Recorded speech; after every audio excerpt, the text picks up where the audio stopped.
Located just a half-hour drive from downtown Vancouver, Mount Seymour is a local favorite for snowshoeing in Vancouver.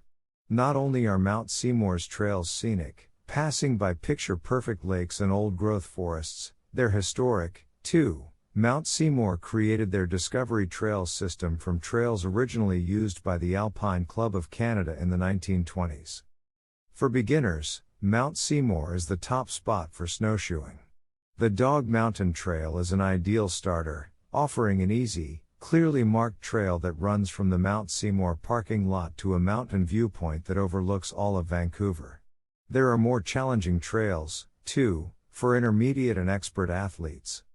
Mount Seymour also offers a variety of guided snowshoe tours, including Baby and Me, parent must be able to carry the baby for at least 90 minutes, group tours, and Twilight Tours.